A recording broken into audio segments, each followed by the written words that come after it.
I moved to San Jose a little less than 2 years ago.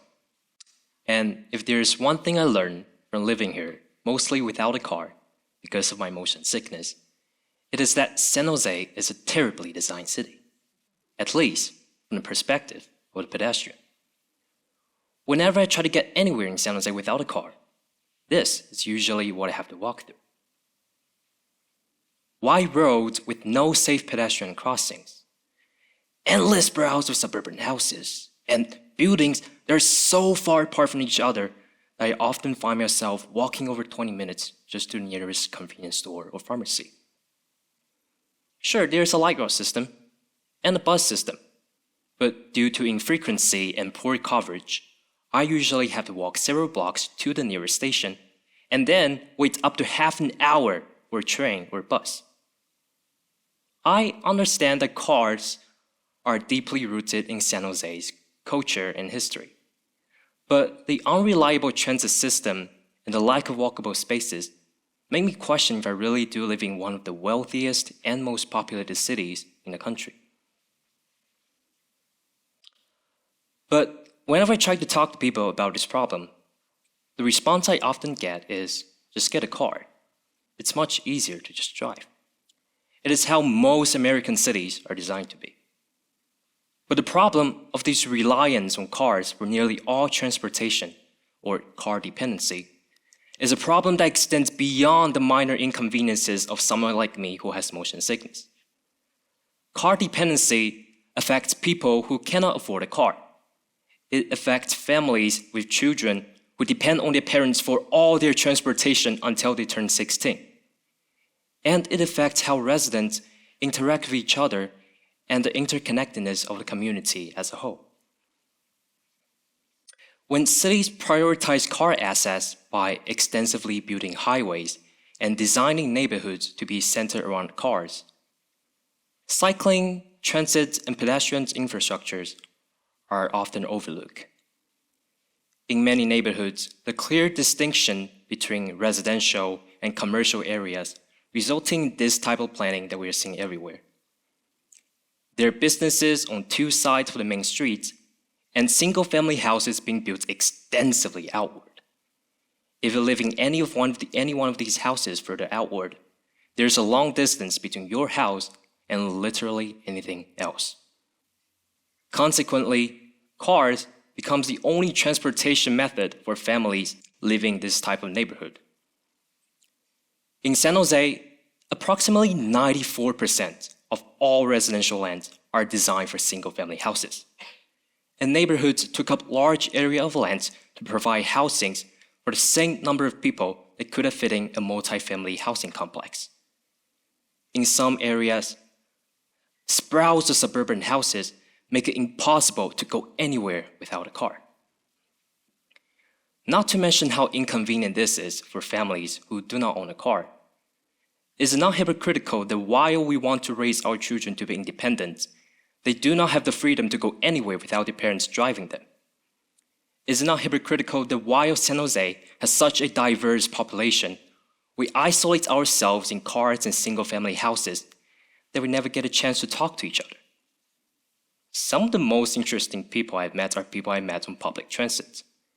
This guy who was playing guitar on the bus, the two students from Turkey and Uzbekistan I met on Caltrain who gave me some great career advice. And of course, the amazing talented dancers performing bar trains. I wouldn't have met those people if I were to travel by car. And think to yourself how many interesting people you could have encountered but didn't, because you drive all the time and barely talk to anyone beside people at work or at school.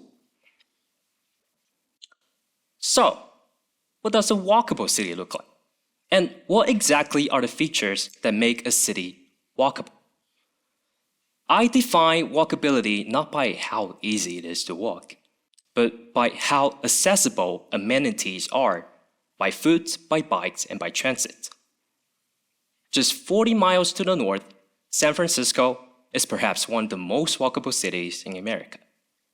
There is a bus stop or a light rail stop in just about every street corner in San Francisco. You can walk, bike, take the bus, take the train, or even take a ferry to a baseball game in San Francisco. Pedestrians, cyclists, cars, buses, and trains can coexist on the same street in San Francisco. I'm always amazed by the sheer density of houses, stores, restaurants, and entertainment in the city. Everything is just so accessible and available, and most amenities are within walking distances from houses and apartments. Even in residential districts like the Sunset District, the compact grid design of the district allows light rails and buses to efficiently serve the residents living there. Mixed-use zoning in parts of the city also contributed to the unique cultural identities of places like Soma and Mission District. But making cities or neighborhoods more walkable doesn't necessarily mean redesigning and rezoning your city to be like San Francisco. It can be something very simple, like turning excessive car lanes into bike lanes, separating and protecting the bike lanes from car traffic, repainting the crosswalks so pedestrians feel safer to cross, and adding more bus lines and bus stops. When pedestrians, transit, and cycling infrastructures become safer and more convenient, naturally, more people are going to start using them. I really want to show you something a small city between Berkeley and Oakland is doing with its infrastructure. The city of Emeryville recently completed a project called the Emeryville Greenway, and it is a beautiful two-way bike lane going through the city that is protected from car traffic with access to housings, to parks, to a mall, and to a beautiful bike trail by the shore with an amazing view of San Francisco. The city has been transformed into a cycling paradise where almost everything is accessible by bikes. The city also has an entirely free shuttle bus system called Emery Go Round, connecting everywhere in the city to the MacArthur BART station. The former mayor of Emeryville, Joan Botters, who is an advocate for cycling infrastructures, negotiated with the developer of this apartment building to open up a tunnel in the middle of the building for cyclists to access the park behind it, instead of letting them going around the building. Mayor Botters also contributed to many of the amazing infrastructures I just showed you, and it gives me a lot of hope that there are people like Mayor Botters who are willing to take initiatives and make a change in the community. We should be very optimistic about the future of walkability in the Bay Area. We are seeing the huge boost in ridership after Caltrain replaced its old trains with new electric ones that can take you from San Jose to San Francisco in less than an hour. We're seeing the closing and the pedestrianization of the Great Highway in San Francisco thanks to Proposition K. We're seeing the success of mixed-use transit-oriented developments in Mission Bay in San Francisco. We're seeing the expansion of BART trains to the Silicon Valley, which is now under construction in San Jose and in Santa Clara. We are seeing more affordable multifamily housings being built everywhere in the Bay Area. This part of the St. Patrick's Square in downtown San Jose, after it was closed to car traffic in 2020, is now a walkable, pedestrian-only destination with many great restaurant options. The city of San Jose also, in 2022, removed the parking mandates requirement for future development, a step toward a more transit-oriented and more walkable future.